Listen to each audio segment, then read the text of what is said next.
Olá, amigo, amiga, você que está aí se preparando, estudando com afinco, com dedicação para um concurso público, né? Você sabe que exige esforço, exige método e, acima de tudo, exige organização.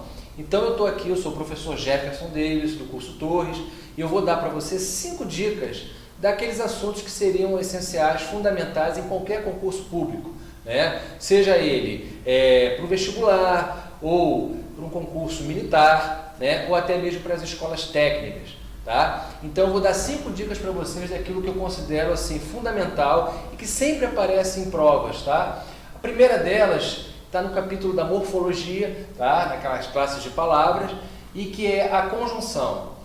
Conjunções, gente, esse assunto é muito importante, tá? Você tem que saber o que é uma conjunção, você tem que saber identificar uma conjunção, saber também o papel semântico, ou seja, qual o sentido que aquela conjunção tem naquela frase, né? Como ela pode ser aplicada em uma sentença, em uma frase, porque ela tem um papel coesivo muito importante, ela serve para ligar orações, para ligar períodos.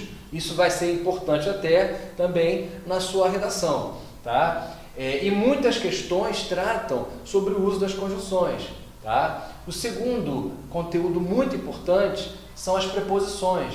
As preposições, assim como as conjunções, são palavras invariáveis. Então você tem que saber identificar uma preposição, você tem que gravar aquelas preposições, saber a função delas, saber que elas ligam palavras, mas que elas também têm sentido, que elas também têm significado. Aquelas palavras de, entre, para, por, isso é muito importante e vai também ser importante na regência verbal, quando a gente estuda crase, o fenômeno da crase. Então é importante você saber identificar as preposições. Terceiro assunto muito importante que cai em concurso é voz verbal.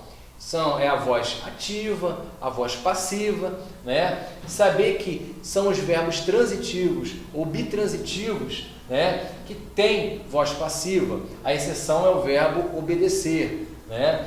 E isso aí vai ter também uma consequência, esse estudo, na questão de concordância, que é muito importante a concordância com a voz passiva, né? Isso vai nos levar ao quarto item, muito importante aqui, que é concordância. No caso, eu vou destacar a concordância do verbo haver, né? Porque o verbo haver ele pode ser impessoal quando ele tiver o mesmo significado do verbo existir, né?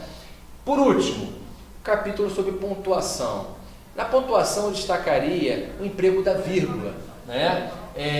A vírgula ela tem uma natureza explicativa. Daí a gente vai fazer aquela diferenciação também das orações adjetivas restritivas e explicativas. Então a vírgula sempre vai ter uma natureza explicativa, nunca restritiva. E aí, finalmente, isso nos leva a uma coisa muito importante, que é a questão da reescritura. Muitas questões têm cobrado a questão da reescritura, que é você identificar qual a frase ou qual o período tem o mesmo sentido, o mesmo significado de outro. Ali ocorre muitas vezes a mudança, a ordem dos períodos e o emprego da pontuação. E a vírgula, ela é muito importante nesse sentido porque ela pode mudar o significado, ela pode mudar o sentido de uma frase, dependendo da posição em que ela é colocada. Tá ok? Então tá aí 5 dicas para vocês, as coisas que eu considero assim fundamentais para você, que não pode faltar no seu estudo. Valeu, um forte abraço e até a próxima.